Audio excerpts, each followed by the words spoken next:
Hello and good morning. I'm Dr. Michael Arnold, Children's Hospital, Colorado, and the University of Colorado in the Anschutz Medical Campus. I'm pleased to be live again on Instagram. Had some great questions last time. Sorry we couldn't get that recorded. So I think I figured out how to record this one. One question I wanted to answer again really briefly just for this recording was what got me interested in pediatric pathology, what do I like about my job, what's hard about my job. So I'll start with that real quick and then we'll show some cases. So I did a PhD, and when I was doing my PhD, I got interested in genetics and development. It was in a mouse lab. It was on genetics and development. And then when I was finishing medical school, my wife was a resident in pathology, and she was working 8 to 5 while I was doing Q3 overnight call in Parkland Hospital for trauma surgery. So she got me interested in pathology, and then when I started doing pathology rotations as a medical student, one of the first ones I did was pediatric pathology, and right away, a couple days in, we were talking about a liver biopsy in a patient who had Alagille syndrome. And it was really, really amazing to me because we were talking about the genetics of Alagille syndrome and what was causing this patient's liver disease, and instantly it was things that were familiar to me as somebody who'd done a PhD in genetics and development. We were talking about notch signaling, and I was like, this is amazing. So it was a field of pathology where you had access to interesting specimens, and at the same time, we were talking about the genetics and development pathways that I'd always been interested in throughout my education and in graduate school. So I was going to show some cases today, and I put this one up on social media as a bit of a tease for this live. So I'm going to focus on kind of really basic pediatric pathology cases today, and in particular, I'm going to focus on things that I think are going to make you look like a superstar when you do a rotation with a pediatric pathologist. So this one, this one is a kind of cystic lesion on a child's face, and when medical students and residents see this for the first time, they immediately go to the areas like this on the slide that are really, really blue. So you have this epithelium that's really primitive looking, really basophilic, and this makes people nervous and they don't know what it is, and it wouldn't be upsetting in an adult to think that this might be a basal cell carcinoma or something weird, but that's not all that's here. So when you look around, you get clues to what's really going on, and the first clue is this keratin right here. So this kind of lacy looking ghosts of epithelium, if you will, is a really good clue. They call this wet keratin or ghost keratin because what you see here is you see the outlines of these keratinocytes, of these skin cells, but they lack their nuclei. They're dead. They're gone. So we call these ghost cells, and this is a fantastic clue to what this is, because when you see these cells, you see ghost cells. You also see calcifications, and associated with that, you're also going to see foreign body giant cells. And here we go. Here's some multinucleated foreign body giant cells. And so when you have that combination of wet keratin, foreign body giant cells, and calcifications, you know this is a pilomatricoma. So pilomatricomas are benign.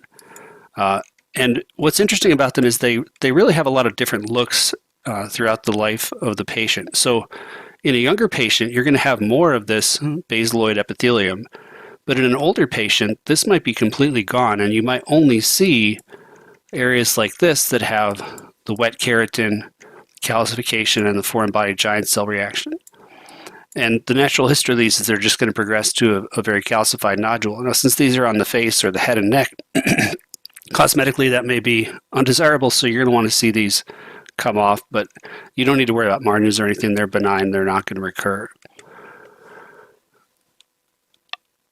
Here's another cyst from the face. This is actually from the lip. And you see right away that you have this cystic structure. But this cystic structure doesn't have a lining to it. It's all, the entirety of the lining is these really foamy histiocytes. And there's no epithelium left. But what's important to figure this one out is to look what's around it. So immediately deep to this, let me go back for a second. Here's the surface, here's the lip, here's our cystic structure, and then deep to it, we have this duct and a minor salivary gland. And you'll see the minor salivary gland also has some chronic inflammation. You see these lymphocytes, mixed chronic inflammation. And so, this is a mucocele. What this is this is a plugged duct for that minor salivary gland, and that plugged duct has ruptured. And because it's ruptured, you see that the lining epithelium is gone, and all you have along the lining is these foamy histiocytes. So even without the epithelium, you can see from what's nearby what this actually is. So feel free to chime in if you have any questions, if you have any specific topics you want me to chat about. I'll just keep going and show a few more things. So the next one I've got is another cyst from the face, just to show you there's a range of things you're going to find in cysts. And at low power, this is a fairly empty looking cyst, and as you get closer, you can see that what's in it is all this keratinaceous debris. So these are sloughed squamous cells. And so there's a couple things that could be just by knowing that, and that's either an epidermal inclusion cyst or a dermoid cyst. And the difference is in the lining. In an epidermal inclusion cyst, you're not going to see adnexa in the wall like you are here. So here you see skin adnexa. You see a hair shaft that's kind of compressed up against the wall of the cyst. And here's a sebaceous unit that's also compressed against the wall, and you can see that it actually is connecting to the lumen. And if you look in the lumen, you'll also find that there's hair. And a lot of times you can see this grossly. When you open these up at the gross bench, you'll see this hair, and you'll know right away that it's a dermoid cyst. This one also, in addition to having the nicely preserved keratinizing squamous epithelial lining, it's also got a lot of evidence of rupture. So you can see there's a lot of histiocytes here that are lining this with some foreign body giant cell reaction that are reacting to that keratin because this has broken open at some point. And so that surface that's now effaced by that rupture is replaced by this histiocyte reaction to all the keratin. All right, we're going to shift away from facial cysts for a second. And here's the soft tissue mass.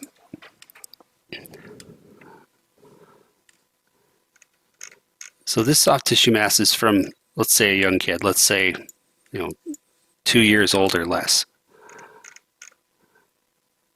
And right away, what's going to catch a lot of people's eyes is this branching, delicate capillary vascular network and this myxoid stroma.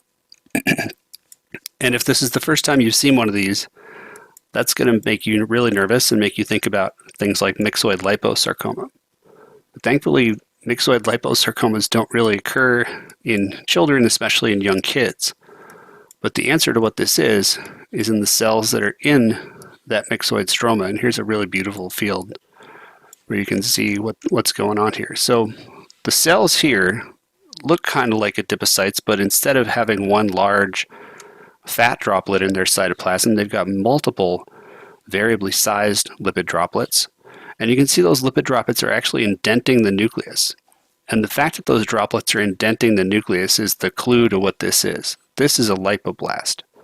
And so in this lesion, there are many, many lipoblasts. So this is a lipoblastoma, and this is benign. As these, and I pointed out that cell had a lot of variably sized fat droplets. If you see another type of cell that might look similar, that has lots of small lipid droplets and a very round nucleus that's not indented, that would be a cell type that's called brown fat.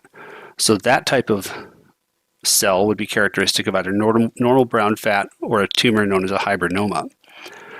But this is a lipoblastoma because those nuclei, many of them, are obviously indented by these lipid droplets. So the beautiful lipoblastoma. So the natural history of these is as these patients age, this lesion is going to become less myxoid, it's going to have less lipoblasts in it, and it might be a little harder to identify as a lipoblastoma. So here's an example of that. Here's an older kid, and as you zoom in on this, you can see that areas of this might pass for a lipoma. But even here, what you might notice is that instead of having a lot of large single lipid droplets, there's some variation in the size of these droplets. And if you look around in some areas, you'll even find that there's multiple lipid droplets in the same cell. So that's a little bit unusual for a lipoma. And so if you look at this carefully for a little while, you might find some areas where you also see some of that myxoid stroma again. And if you look along this myxoid stroma, you'll find cells like this that have multiple lipid droplets that are actually indenting the nucleus. So this is another example of a lipoblastoma that just doesn't have many lipoblasts, and the lipoblasts that it does have actually have some larger lipid droplets. So knowing lipoblastoma is really helpful because that's going to help you differentiate it from other things that could be bad, like myxoid liposarcoma. Let's go take a look at, let's see, how about some bone? All right, here is a sort of sessile lesion that was extending off the side of the distal femur.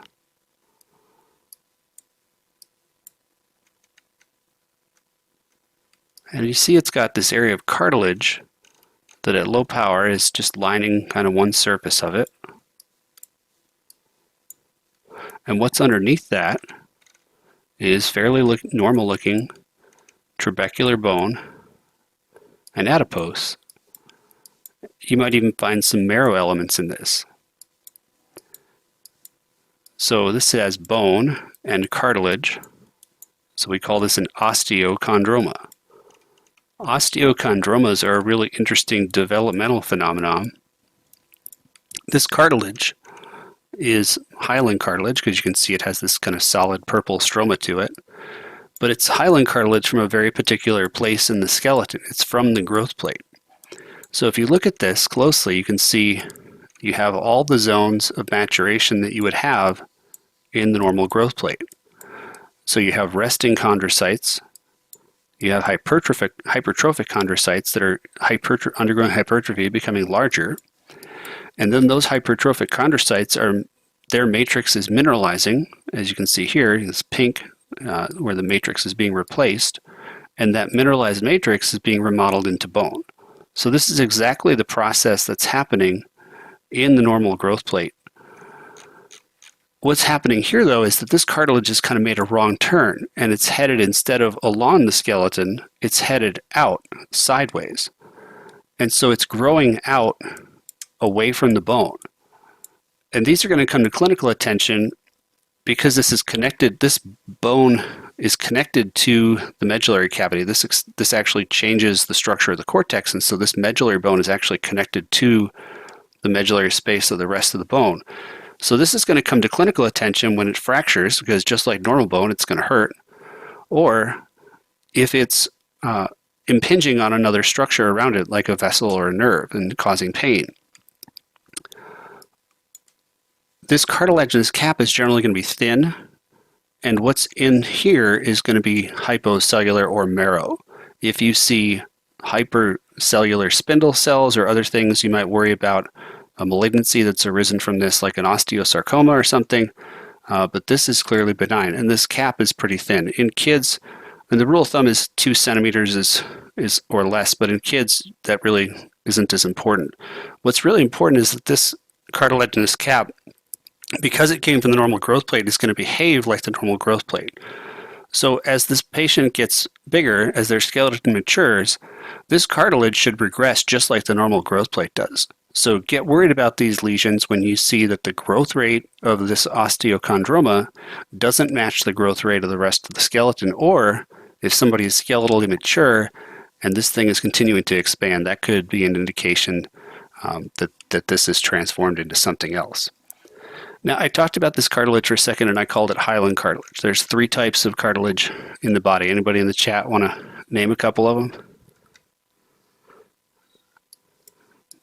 All right, so there's hyaline cartilage that looks like this, has this purple matrix.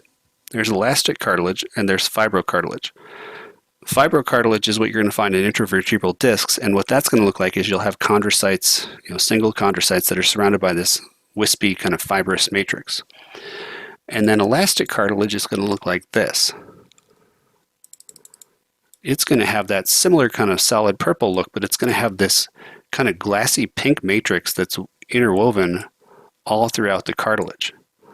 This is the type of cartilage you're going to find in the ears or the nose. This is a very flexible cartilage because of this extra pink matrix here. So elastic cartilage is really characteristic of ears and nose, like I said, but it's also found in lesions like this. So this is a polypoid lesion that was present around this patient's ears. And when we take it off, we see that that polypoid piece of fairly normal looking skin has a cartilaginous core or cartilage at the base.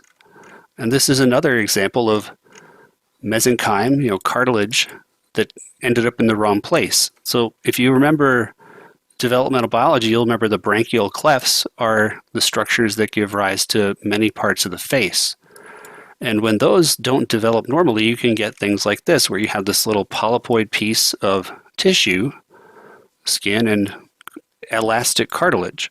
And this is called a branchial cleft remnant, because this is a remnant of the branchial cleft structure that just ended up somewhere it didn't actually belong. So this is a great example of a great contrast of those two types of cartilage. All right, I'm going to show one more. I'm going to show a tumor that if you can recognize the features of this tumor when you start your pediatric pathology rotation, you will impress a lot of people, because this is a very classic histologic pattern, but it can have a ton of variation. So even without telling you where this is from, somebody in the chat might know what this is and where it came from. So the classic feature of this is that it's described as triphasic. That means there's three components. And the three components you see here are this really poorly differentiated population of cells that doesn't seem to have much structure to it. So you have that, you have this more spindled stroma, and you have these things that look like tubules or epithelial structures. So you have blastema, you have epithelium, and you have stroma. And that's diagnostic of Wilms tumor. Wilms tumor is a renal tumor that's most common, Wilms. And thank you, somebody in the chat got it. Most common around age 5, but you can see it as young as age 1, and you can even see it occasionally in teenagers. What I think is really fascinating about Wilms tumor is that you can have so many different histologic patterns to this, because the proportion of blastema and epithelium and stroma, there's no rules about how they show up. You can get tumors that are epithelial predominant, you can get tumors that are blastemal predominant, and you can even get another really interesting type of epithelial differentiation. So here's a different looking histology in the same tumor. And this is actually part of the tumor. This is not the surrounding kidney. And what you see is this tumor is actually trying to make glomeruli. So these glomeruli bodies, these are evidence of epithelial differentiation. And sometimes there's cases I've seen where you only have a handful of these, and without any information, that's the only clue that this is a Wilms tumor. Because, like I said, these can happen in any proportion, any number of different patterns of how this stroma and epithelium and blastema are all distributed through the tumor.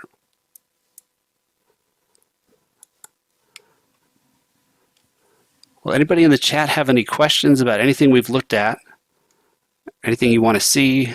Anything I can bring for next time? Any questions about pediatric pathology?